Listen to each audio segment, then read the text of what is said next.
Hi friends, this is Manoj and you are watching my channel Manoj the Two Wheels Traveler. আজকে আবার একটা Sunday মানে একটা নতুন ব্লগ। আজকে যাব আমরা একটা নতুন জায়গা, যেটা হচ্ছে ব্যারাকপুর জানেন আপনারা, খুবই একটা ঐতিহাসিক প্লেস। অনেক কিছু ঘটনার সাক্ষী ব্যারাকপুর। এই ব্যারাকপুরে এমন একটা মন্দির আছে যেটা হচ্ছে দক্ষিণেশ্বরের ডুপ্লিকেট। এটা আমরা জানি দক্ষিণেশ্বরের আদলেই গড়া, যেটা হচ্ছে জগদম্বা দেবী বানিয়েছিলেন।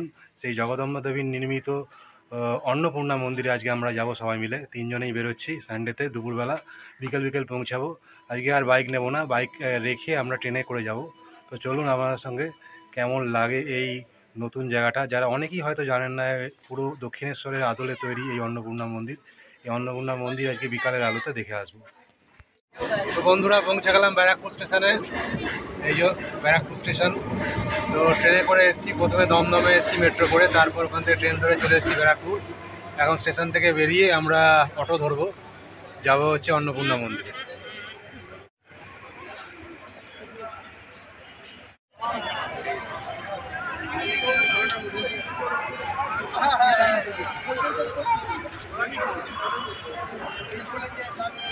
এই হচ্ছে ব্যারাকপুরের লস্যি খাজানা, স্পেশাল লস্যির জায়গা। কখনো আপনারা এলে লস্যি অবশ্যই ট্রাই করবেন, এখানকার লস্যি কিন্তু দারুণ বিখ্যাত।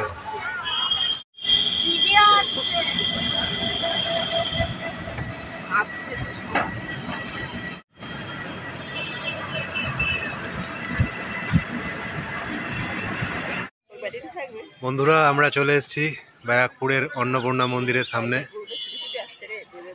এই সেই দেবী জগদম্বা প্রতিষ্ঠিত 1875 সালের রানী রাসমণির ছোট মেয়ে যিনি ছিলেন, তার দ্বারা প্রতিষ্ঠিত অন্নপূর্ণা মন্দির।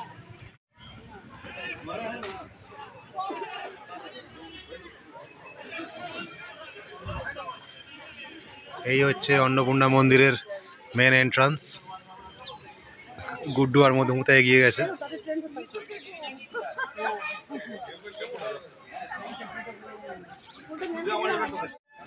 রানী রাসমণির ছোট মেয়ে ছিলেন জগদম্বা দেবী। সেই জগদম্বা দেবীর ইচ্ছা ছিল তার জীবদ্দশায় একটা মন্দির বানিয়ে যাওয়া, যেটা দক্ষিণেশ্বরের মন্দিরের আদলে তৈরি হবে। এই সেই দক্ষিণেশ্বর মন্দিরের আদলে তৈরি মা অন্নপূর্ণা মন্দির, যেটা ব্যারাকপুরে অবস্থিত, মানে ব্যারাকপুর আর টিটাগড়ের মাঝে অবস্থিত। তা জগদম্বা দেবীর হাজব্যান্ড মাথুরমোহন বিশ্বাস, তিনি কিন্তু এতে অনেক জগদম্বা দেবীকে সাহায্য করেছিলেন এই মন্দির প্রতিষ্ঠার জন্য। 1875 সালে এই মন্দির স্থাপিত হয়েছিল, লেখা আছে গেটের বাইরেই। 12ই এপ্রিল এই মন্দিরের কিন্তু উদ্বোধন হয়েছিল।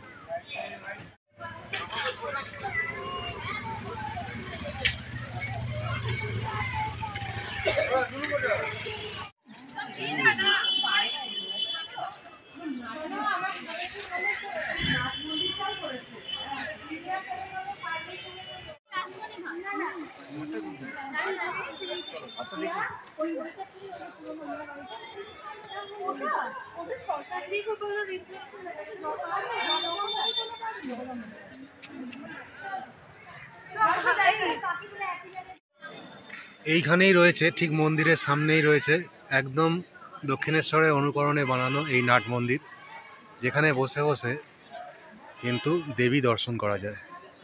এই হচ্ছে মূল মন্দির, নবরত্ন শৈলী বিশিষ্ট। সেই নবরত্ন শৈলী বিশিষ্ট মন্দিরের সামনেই রয়েছে এই নাট মন্দির, আর সামনেই রয়েছে জগদম্বা দেবীর মূর্তি।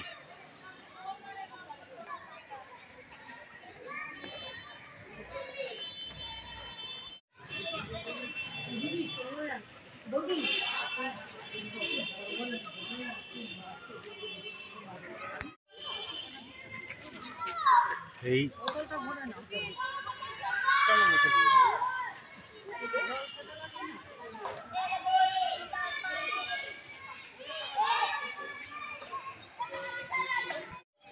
এই মন্দির প্রাঙ্গণেই রয়েছে ভোলানাথের পরপর 6টি মন্দির, বা শিব মন্দির যাকে বলে।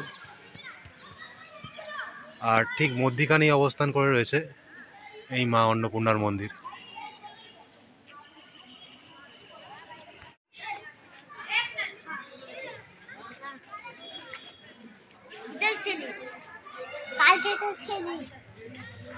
খুব সুন্দর একটা অ্যাটমসফিয়ার এখানে। দক্ষিণেশ্বরের মন্দিরের মতো অত ভিড় নেই, তবুও প্রচুর লোকজন এসছে। প্রায় একই আদলে বানানো, আর কালারটাও দেখতেন একই রকম, প্রায় দক্ষিণেশ্বরের মন্দিরের মতোই। আরও ভালো লাগছে এখানে প্রচুর পায়রা রয়েছে যেগুলো নিজেদের ইচ্ছা মতো উড়ে বেড়াচ্ছে। ওই দেখুন।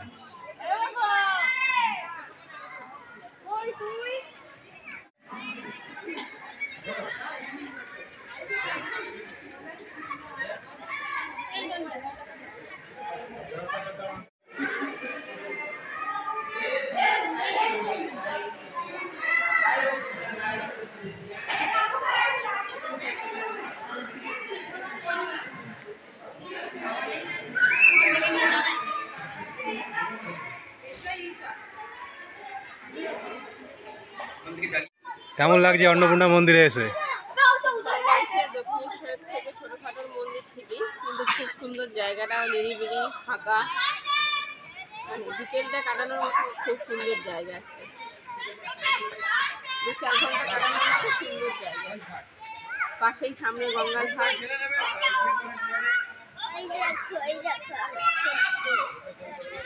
চলুন এবার গঙ্গার ঘাটটা ঘুরে আসি। মানে ওটা হচ্ছে রানী রাসমণি ঘাট। ঠিক মন্দিরের অপোজিটের যে গেটটা রয়েছে সেই গেট দিয়ে একটুখানি গেলেই, মোটামুটি 100 মিটারের মতো গেলেই কিন্তু গঙ্গার ঘাট পড়বে। চলুন ঘুরে আসি।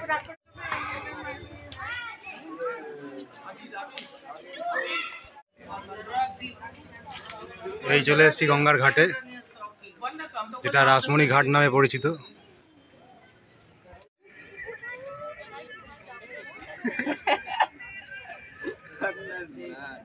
अरे इसका तो 6 अरे बेटा इसका तो अच्छा। अरे भाई थोड़ा गैप दो मेरे को, थोड़ा 10 लो इधर हटा।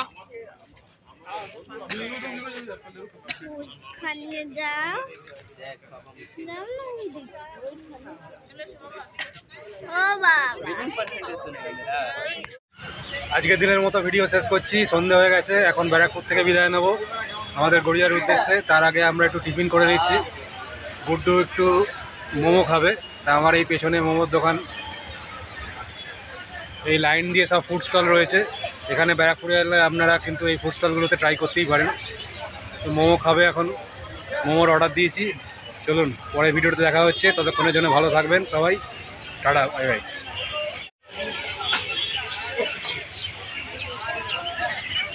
এই যে বড় সাইজের মোমোর প্লেট চলে এসছে। গুড্ডু খাওয়ার জন্য বেচেন হয়ে যাচ্ছে। চলো ট্রাই করো।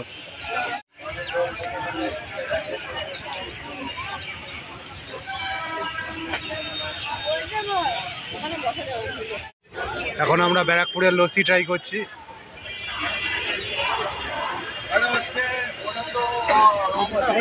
এই দাদা লস্যি বানাচ্ছেন। ব্যারাকপুরে আসলে আপনারা অবশ্যই লস্যি একবার ট্রাই করবেন, খুব ভালো লস্যি।